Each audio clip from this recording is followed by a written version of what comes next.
All right, good afternoon from Crow Shield Lodge. My name is Clarence Kakaji, and we are streaming. We tried to stream live from the TP today, but we ran into some technical difficulties.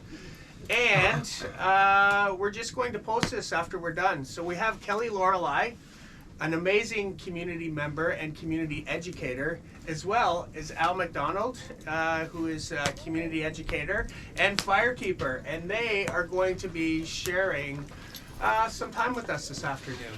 There's no topic, there's no agenda, but what they're going to be doing is just speaking from their hearts, because that's what we want to all try to do more often.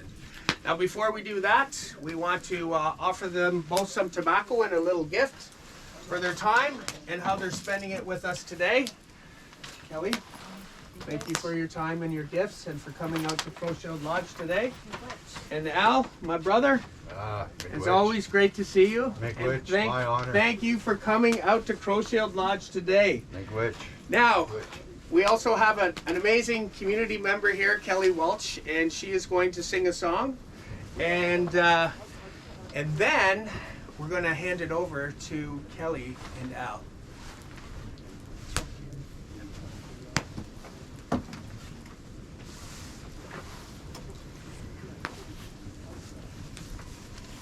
Ani. My name is Kelly Welch. Muscle Magazine Quendish Nakas, Jack and Dodam. Flying Post and Donjaba Anishinaabe, Miwa Shaganosh and Dow. So I shared my spirit name is Ready Go Woman, and I am Crane Clan from Flying Post Treaty 9. I'm Anishinaabe, Ojibwe, Irish, and British.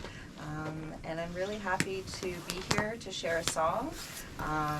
So the song I'm going to share this morning, I think for afternoon now, is a spirit song and welcoming in those ancestors.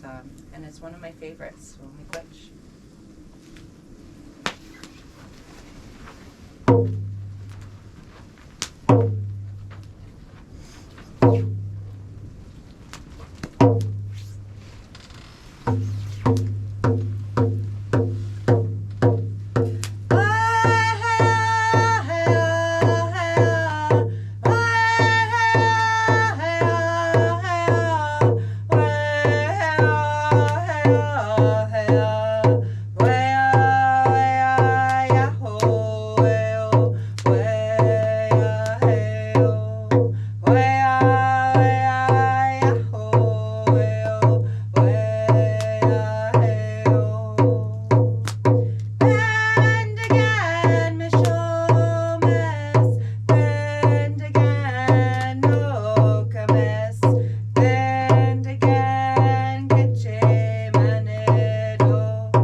witch. Big witch.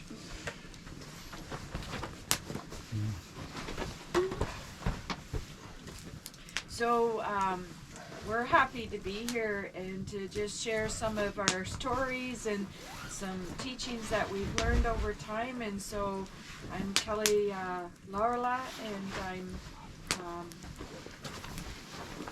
I want to, I guess, say a little bit about my identity and giving some thanks.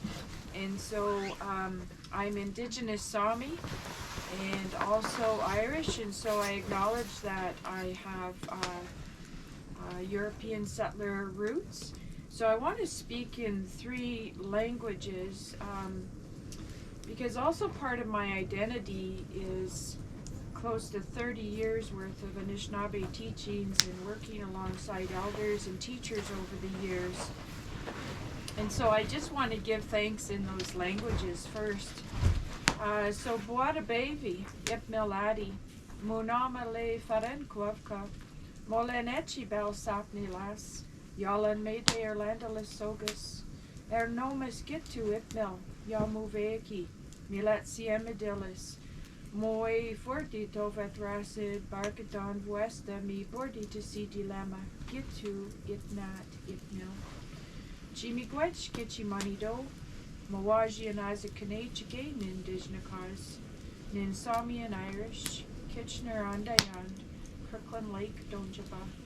Chimigwech Nin in Ardizawin, Wadozin Nin Gueacopa Matsawin, Chimigwech Kichi Manido.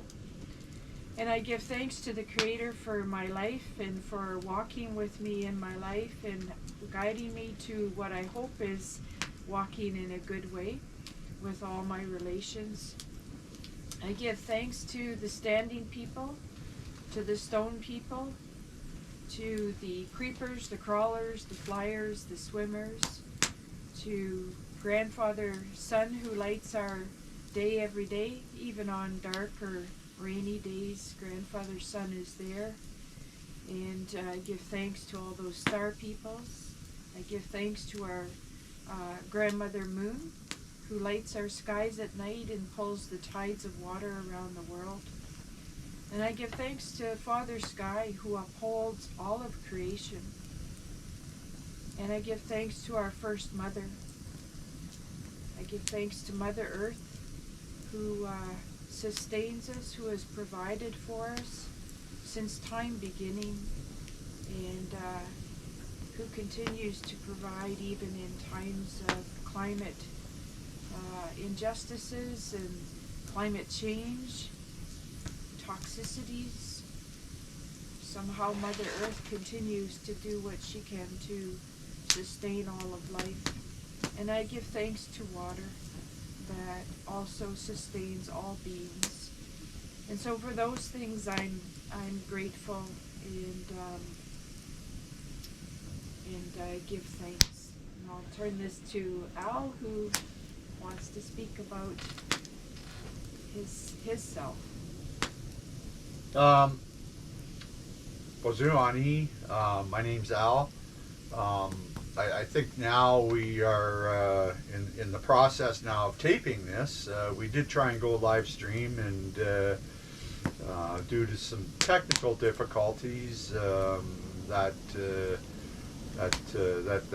couldn't happen. So hopefully everybody gets the chance to kind of tune in to the taped version at some point in time today. So like I said, Bozuani, my name's Al. Nishkowe Anini is my spirit name, which is Red Earth Man. I was given that name in association with that red pipe, and and that red soil, those red rocks that are all a part of the land. So I'm from Manitoulin Island. My family is from Henby Inland First Nation, and I'm Martin Clan, and live in Kitchener, Ontario. And I just want to give a big chimigwich to Crow Shield Lodge, who invited us out today, and Clarence and everybody else who invited us out today to sit and speak. I think today we're going to speak about the land, and we're going to speak about the fires. So it's kind of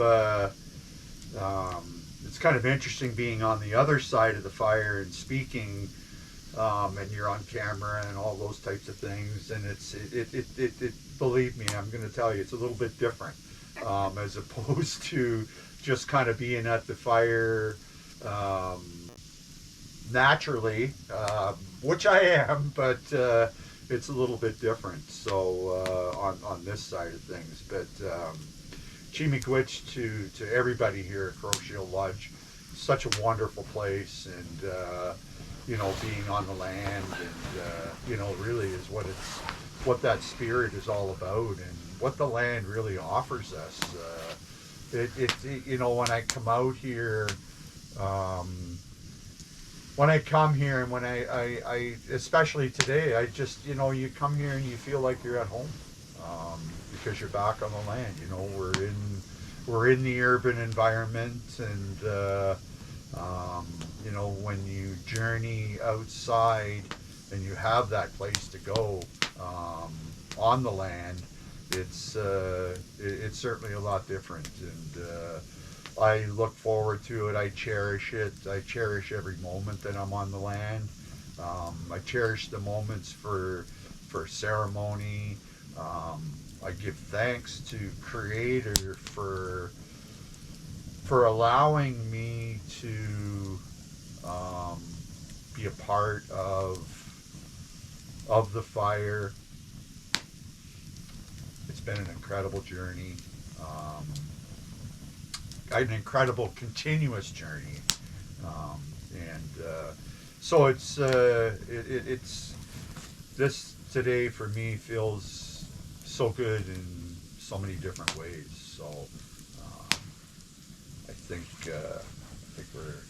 And I wanted to add a few things, just in terms of my own connection with the land. And earlier I said my spirit name was Mawaji Anazakanechke, and that is I was given that spirit name by Algonquin Sundance Chief Harry Snowboy, and it means moving light. And it's my second spirit name in my 60 years of life, and I feel that it fits for me for where I am, and I feel like as an educator, and that I hope to shine light in conversations and dialogues that are sometimes challenging, especially for settler peoples, in terms of when we look at reconciliation or relationship with the land. And so for me to even be able to have those dialogues, I have to do my own homework. I've done a lot, but I know I have a lot more to learn. And I want to acknowledge, I was born on Treaty 61 territory, the Robertson-Huron Treaty in Northern Ontario, Kirkland Lake. And, that was a treaty that was to be shared with the government and our settler peoples and Indigenous peoples, in fact 24 First Nations, over close to 95,000 kilometers. And it was about, if anyone was to sell any resources off the land, that there would be sharing of those sales. That only happened once in 1875, where the government did that. So there's no surprise, I think, amongst this that treaties are not being honored. I now live on Haldeman Tract Treaty, and that's with the Haudenosaunee, and that tract of land along 6 miles on either side of the Grand River was to be granted to the Haudenosaunee by Frederick Haldeman, a British general. And that was for the Haudenosaunee participation in the American Revolution. And the Haudenosaunee have only received 4.9% of that original treaty agreement. So, and then I think about, we're on Two-Row Wampum Treaty of 1613, where Indigenous and settler peoples are to be, they agreed, the Dutch and the Haudenosaunee, but I think this treaty is really about Indigenous and settler peoples, and how do we each travel in our vessels of culture and values and beliefs and travel up the river of life in our own ways and not interfering in each other's lives. And I think about with Tua Wampum, there is water between those vessels. And so what's in the water? In that water there were agreements of peace, friendship, and truth, which is about justice. And so as I'm a social worker and educator, and I think about, is there justice in the waters between Indigenous and settler peoples, between even Indigenous peoples and social workers? And, and I think about colonization, white supremacy, racism, patriarchy, neoliberalism, capitalism is in those waters. And so how do we, as settler peoples, move towards justice with Indigenous peoples? Because, when I think about reconciliation, it's not just something we learn about, but we have to live it and we have to act it. And then another treaty on this land is the Dish with One Spoon of 1701. Although Indigenous peoples will say that, we always had this agreement since the very beginning with Indigenous peoples crossing over each other's territories. But it's really about how do we share the resources in the territory where we live so that all peoples in that territory have what they need to be able to live well. Capitalism and neoliberalism have prevented all people from living well. And, and there's a reason why it's called Dish with One Spoon, because only one individual or one nation can dip in at a time. And that spoon has to go all the way around the dish, and so everybody's got what they need to live well. And there are no knives with the utensil of the spoon. And so it's about how to live in peace with one another. And to be able to even, I think about truth, what is the truth with regard to what we need to know as settler peoples about the history of this land, about our identities, who we are and where we come from, and about our relationship with Indigenous peoples, and how do we work and be in kin with Indigenous peoples to move towards justice. And I'll say more about that, but those are things that I think about with my identity, and why I need to know about the land where I live, and what that means for me as an everyday person, and also wanting to build right relations with Indigenous peoples of Turtle Island, and to move towards reconciliation. And I wonder, Al, do you have some thoughts to share?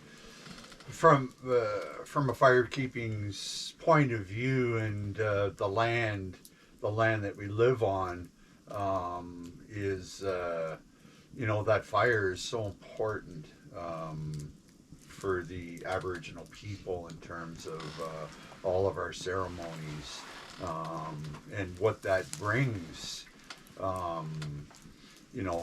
to us. And it's the recognition, I think, from everyone beyond that, the understanding of what fire really means to us in our ceremonies. It's a part of every ceremony, and that fire is attached to the land. And in terms of myself, being gifted the opportunity to do many different fires in different territories, and Kelly's talked about territories and the treaties and things like that. Being an Aboriginal person and being invited to potentially, to do a fire in another one of our territories, and you know, for us and for me as a firekeeper, I always, and we talked about the treaties and whatnot, but for me, when I go to another territory, to do a fire, I always look for either the elder or the person that's doing the various ceremonies, whether that be Sundance or warrior ceremonies. I always go to them and ask, and I have a conversation with them in terms of, you know, what are some of the teachings, and how do you want to see things being conducted in terms of the fire during, you know, various portions of the ceremony. So it's, you know, it's that communication level about the land and about what is happening on the land, to me is so important. And you know, between settlers and indigenous people, as we know, that always hasn't happened. So I've taken that, and as a part of my teachings, and again, I'm just going to say very quickly, you know, I only know what I know. I've been given those teachings. There's so many other wonderful teachings out there in different territories, incredible, and I've actually been gifted the opportunity to, like I say, travel around and do various fires. But you have a story too about the doing out west when you were doing the fire, and you needed to ask the elder about their word for. Yes, yeah, and we as part of that too, but as part of what I was talking about before, checking in with our elders, it was actually a Sundance ceremony, and we were asked to do a fire during the ceremony, which was a 4-day fire, or a 4-day ceremony. We were asked to do a sweat. So as firekeepers, we got everything ready to go, and all the grandfathers and everything in and ready for the sweat. And one of the most important things, and we almost forgot, was you know, asking the sweat lodge elder what their words were for opening the door to let us, you know, and it's something as simple as that. That we really need to pay attention to as firekeepers and respect. So it, you know, that communication, you know, back to that communication in terms of the connection between the land, the fire, and the ceremony where you're at is so important. And that was a ceremony with the sweat lodge ceremony, and so there's typically 4 rounds with the ceremony, and then the door is the sweat lodge flap that goes up. That goes up and down. And the elder will yell out that instruction of open the door, but people, as you're saying, it comes up differently. And it comes up differently with everyone. And we did a couple of sweats there, and they were calling to have the door opened. I didn't understand what they were saying, and they kept calling, and you know, the firekeeper's helper was, you know, we were kind of just, you know, standing there, and all of a sudden somebody poked their head through the sweat lodge. So that was a clear indication to us that we needed to open the door, and they wanted the next round in the sweat lodge. So again, that was a learning curve, and you know, that just goes to show you that it's important to have that communication with them. And it was, you know, the one went okay, but the second one kind of didn't. And you know, but and again, it was a learning experience for us, and certainly, you know, to be mindful and respect the territories where you're at, right? So and I think it speaks to context too, you know, is knowing the land and where you are, and what are the